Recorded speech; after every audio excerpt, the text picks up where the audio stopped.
जय गायत्री माता, जय गुरुदेव। पुनर्जन्म एक ध्रुव सत्य। इस पुस्तक में आगे गुरुदेव जी लिखते हैं कि भौतिक विज्ञानी यह कहते रहे हैं प्राणी एक प्रकार का रासायनिक संयोग है। जैव तक पंच तत्वों का संतुलन क्रम शरीर को जीवित रखता है, तभी तक जीवधारी की सत्ता है। जब शरीर मरता है तो उसके साथ ही जीव भी मर जाता है। शरीर से भिन्न जीव की कोई स्वतंत्र सत्ता नहीं है। यह मान्यता मनुष्य को निराश ही नहीं अनैतिक भी बनाती है। जब शरीर के साथ ही मरना है तो फिर जितना मौज मजा करना है वह क्यों न कर लिया जाए। यदि राजदंड या समाज दंड से बचा जा सकता है तो पाप अपराधों के द्वारा अधिक जल्दी, अधिक मात्रा में, अधिक सुख साधन क्यों न जुटाए जाएं। पुण्य परमार्थ का जब हाथों हाथ कोई लाभ नहीं मिलता तो उस झंझट में पड़कर धन या तथा समय की बर्बादी क्यों की जाए। आस्तिकता के विचार अगले जन्म में पुण्य फलों की प्राप्ति पर विश्वास करते हैं। इस जन्म में कमाई हुई योग्यता का लाभ अगले जन्म में मिलने की बात सोचते हैं। अस्तु उनको सत्य प्रयत्न इसलिए नहीं रुकते कि मरने के बाद इनकी क्या उपयोगिता रहेगी। यह मान्यताएं मनुष्य को नैतिक, परोपकारी एवं पुरुषार्थी बनाए रखने में बहुत सहायता करती है। नास्तिक की दृष्टि में यह सब बेकार है। आज का सुख ही उसके लिए जीवन की सफलता का केंद्र बिंदु है, भले ही वह किसी भी प्रकार अनैतिक उपयोग से ही क्यों न कमाया गया हो। यह मान्यता व्यक्ति की गरिमा और समाज की सुरक्षा दोनों ही दृष्टि से घातक है। व्यक्ति की आदर्शवादिता और समाज के स्वस्थ परंपरा बनाए रहने के लिए आस्तिकवादी दर्शन के प्रति जनसाधारण की निष्ठा बनाए रहना आवश्यक है। आस्तिकता का एक महत्वपूर्ण अंग है मरणोत्तर जीवन। जो इस जन्म में नहीं पाया जा सका वह अगले जन्म में मिल जाएगा। यह सोचकर मनुष्य बुरे कर्मों से बचा रहता है और सत्कर्म करने के उत्साह को बनाए रहता है। तत्काल भले बुरे कर्मों का फल न मिलने के कारण जो निराशा उत्पन्न होती है उसका समाधान पुनर्जन्म की मान्यताएं संजोए रहने के अतिरिक्त और किसी प्रकार नहीं हो सकता।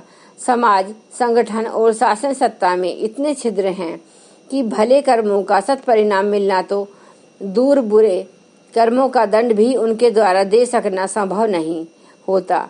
अपराधी खुलकर खेलते रहते हैं और अपनी चतुरता के आधार पर बिना किसी प्रकार का दंड पाए मौज करते रहते हैं। इस स्थिति को देखकर सामान्य मनुष्य का मन अनीति बरतने और अधिक लाभ उठाने के लिए लालायित होता है। इस पाप लिप्सा पर अंकुश रखने के लिए ईश्वर के न्याय पर आस्था रखना आवश्यक हो जाता है और उस आस्था को अक्षुण्ण रखने के लिए मरणोत्तर जीवन की मान्यता के बिना काम नहीं चल सकता। भौतिक विज्ञान ने शरीर के साथ जीव को सत्ता का अंत हो जाने का जो नास्तिकवादी प्रतिपादन किया है उसका परिणाम नैतिकता की, परोपकार की सत्य प्रवृत्तियों को बांध तोड़ देने वाली विभिषिका के रूप में सामने लाया है।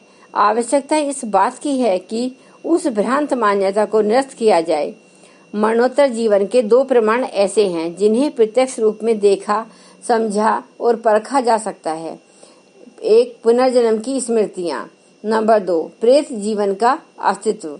समय समय पर इस प्रकार के प्रमाण मिलते रहते हैं जिनसे इन दोनों ही तथ्यों की सिद्धि भली प्रकार हो जाती है। मिथ्या कल्पना, अंधविश्वास और किंवदंतियों की सीमाओं को तोड़कर प्रामाणिक व्यक्तियों द्वारा किए गए अन्वेषणों से ऐसी घटनाएं सामने आती रहती हैं जिनसे उपरोक्त दोनों तथ्य भली प्रकार सिद्ध होते रहते हैं। आत्मा की खोज विषय को लेकर विश्व भ्रमण करने वाले अमेरिका के एक विज्ञानवेत्ता डॉक्टर स्टीवेंस कुछ समय पूर्व भारत भी आए थे। पुनर्जन्म को आत्मा के चिरस्थायी अस्तित्व का अच्छा प्रमाण मानते हैं। अरस्तु उन्होंने भारत को इस शोधकर्ता के लिए विशेष रूप से उपयुक्त समझा। भारत की धार्मिक मान्यता में पुनर्जन्म को स्वीकार किया गया है, इसलिए पिछले जन्म की स्मृतियां बताने वाले बालकों की बात यहाँ दिलचस्पी से सुनी जाती है। उससे प्रमाणिक तथ्य उभर कर सामने आते रहते हैं।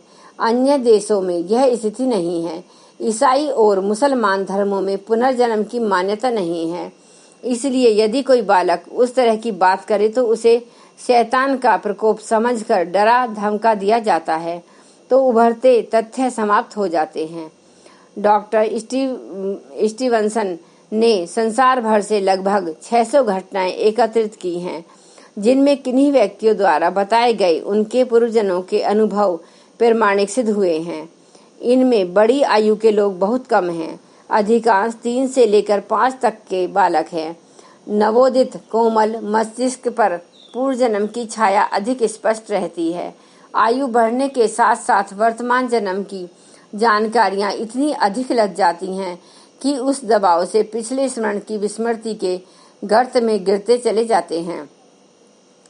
पुनर्जन्म की स्मरण किस प्रकार के लोगों को रहता है, इस संबंध में डॉक्टर स्टीवेंसन का मत है कि जिनकी मृत्यु किसी उत्तेजनात्मक आवेशग्रस्त मन स्थिति में हुई हो, उन्हें पिछली स्मृति अधिक याद रहती है। दुर्घटना, हत्या, आत्महत्या, प्रतिशोध, कातरता, अतृप्ति, मोहग्रस्तता का विशुद्ध घटनाक्रम वाणी की चेतना पर गहरा प्रभाव डालते हैं और वे उद्वेग नए जन्म में भी स्मृति पटल पर उभरते रहते हैं। अधिक प्यार या अधिक द्वेष जिनसे रहा है, वे लोग विशेष रूप से याद रहते हैं। आज के लिए बस इतना ही। आगे सुनने के लिए आप हमारे साथ बने रहना। सभी श्रोताओं को मेरी तरफ से हार्दिक प्यार तथा नमस्कार। जिन लोग इतने प्यार से मेरी वीडियो को सुना और सुनते रहेंगे। अब एक बार गायत्री मंत्र का उच्चारण करते हैं। ओम भूर्भुवः स्वः तत्सवितुर्वरेण्यं भर्गो देवस्य धीमहि धियो यो न प्रचोदयात्। जय गुरुदेव।